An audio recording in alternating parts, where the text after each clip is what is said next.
প্রয়াত মার্কিন অর্থদাতা ও দণ্ডিত যৌন অপরাধী জেফ্রি অ্যাপস্টাইনের মৃত্যুর ৫ বছরেরও বেশি সময় পেরিয়ে গেছে। তবে তার সঙ্গে প্রভাবশালী ব্যক্তিদের সম্পর্ক নিয়ে যুক্তরাষ্ট্রে আবারও আলোচনা শুরু হয়েছে। সম্প্রতি যুক্তরাষ্ট্রের বিচার বিভাগে একটি তদন্ত নথি প্রকাশ করেছে। এই নথি প্রকাশের পর নতুন করে প্রশ্ন উঠছে, অ্যাপস্টাইন কি কেবল একজন যৌন অপরাধী ছিলেন, নাকি তিনি ছিলেন ক্ষমতা, অর্থ ও প্রভাবশালীদের একটি বড় নেটওয়ার্কের কেন্দ্রবিন্দু?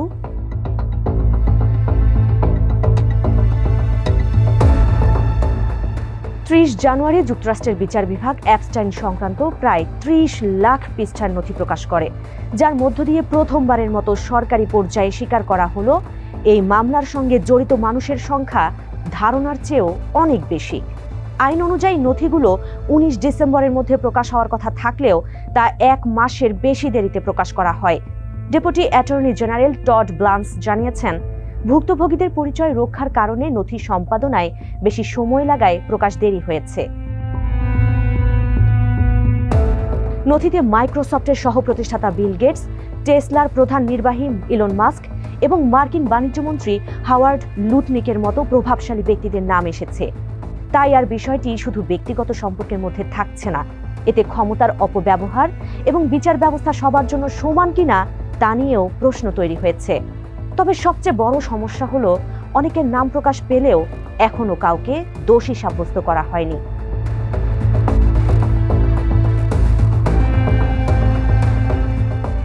প্রকাশিত নথিতে বিল গেটসের নাম এসেছে, তবে এতে সরাসরি কোনো অপরাধ প্রমাণিত হয়নি। নথিতে থাকা ইমেইলগুলো মূলত অভিযোগ, খসড়া ইমেইল এবং অ্যাপস্টাইনের নিজের দাবির ওপর ভিত্তি করে। নথিতে দেখা গেছে, একটি ইমেইলে অ্যাপস্টাইন দাবি করেছেন বিল গেটস বিবাহ বহির্ভূত সম্পর্কে জড়িয়েছিলেন এবং রাশিয়ান মেয়েদের জন্য ওষুধ সংগ্রহে সাহায্য চেয়েছিলেন। তবে ওই ইমেইল সত্যিই পাঠানো হয়েছিল কিনা তা এখনও অস্পষ্ট। এ বিষয়ে গেটস ফাউন্ডেশন নিউ ইয়র্ক টাইমসকে জানিয়েছে, এই অভিযোগগুলো পুরোপুরি মিথ্যা এবং অযৌক্তিক।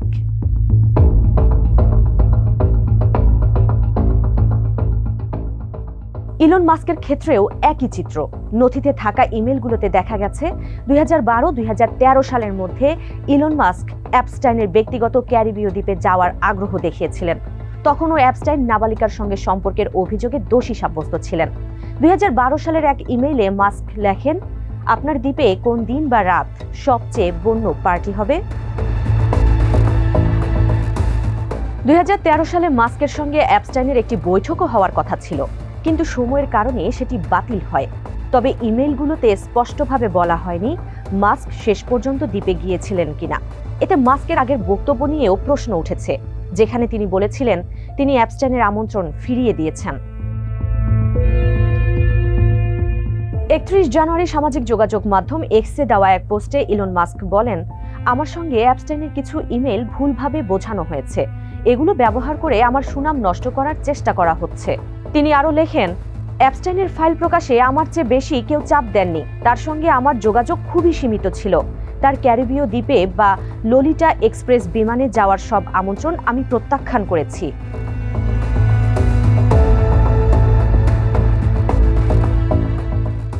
প্রকাশিত নথিতে দেখা যায় ২০১২ সালের ডিসেম্বরে হাওয়ার্ড লুটনিক অ্যাপস্টাইনের দ্বীপে যাওয়ার ব্যবস্থা করেছিলেন। সেই সময় অ্যাপস্টাইনের সহকারীর পাঠানো এক ইমেইলে দুজনের সাক্ষাতের বিষয়টি নিশ্চিত হওয়ার ইঙ্গিত পাওয়া যায়।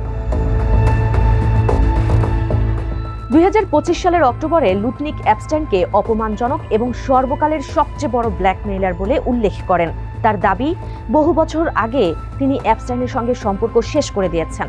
বাণিজ্য বিভাগের এক মুখপাত্র জানিয়েছেন, লুটনিক তার স্ত্রীর উপস্থিতিতে সীমিতভাবে অ্যাপস্টাইনের সঙ্গে যোগাযোগ করেছিলেন, কিন্তু কখনো কোনো অপরাধে অভিযুক্ত হননি।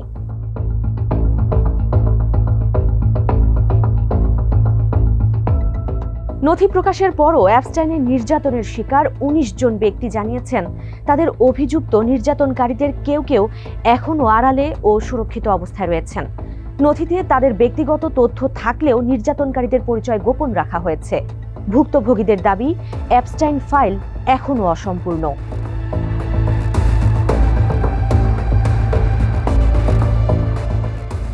অ্যাপস্টাইনের আরেকজন ভুক্তভোগী অভিযোগ করেছেন, তাকে যুক্তরাজ্যে পাঠানো হয়েছিল ব্রিটিশ রাজ পরিবারের সদস্য প্রিন্স অ্যান্ড্রু মাউন্টব্যাটেন উইন্ডসের সঙ্গে যৌন সম্পর্কে জড়ানোর জন্য।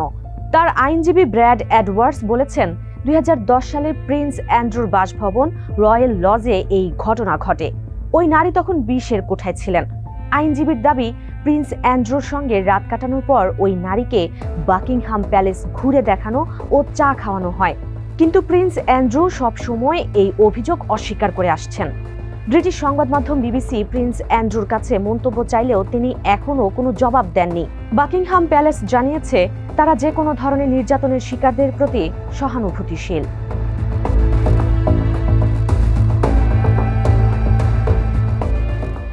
প্রিন্স অ্যান্ড্রুকে ঘিরে নতুন অভিযোগ এই কাহিনীকে আন্তর্জাতিক মাত্রা দিয়েছে। রাজকীয় বাসভবনে যৌন নিপীড়নের অভিযোগ শুধু একজন ব্যক্তির বিরুদ্ধে নয়, বরং প্রশ্ন তুলছে, রাজপরিবার কি সত্যি আইনের ঊর্ধ্বে? যদিও প্রিন্স অ্যান্ড্রুর উপাধি কেড়ে নেওয়া হয়েছে, কিন্তু তিনি কারাদণ্ড পাননি। ক্ষতিপূরণও সমঝোতার মাধ্যমে দেওয়া হয়েছে। তাই ভুক্তভোগীদের ন্যায় বিচারের প্রশ্ন এখনো থেকে গেছে। বিশেষ করে ভার্জিনিয়া গিফ্রের মৃত্যুর পর এই প্রশ্ন আরও তীব্র হয়ে উঠেছে। ভুক্তভোগীরা কি সত্যিই ন্যায় পেয়েছে?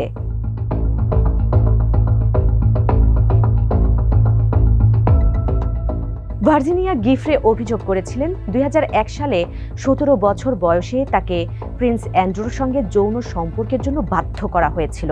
তিনি 2021 সালে যুক্তরাষ্ট্রে মামলা করেন, যা 2022 সালে প্রায় 12 মিলিয়ন পাউন্ডের নিষ্পত্তি হয়। কিন্তু হঠাৎ করে 2025 সালে গিফ্রে আত্মহত্যা করেন।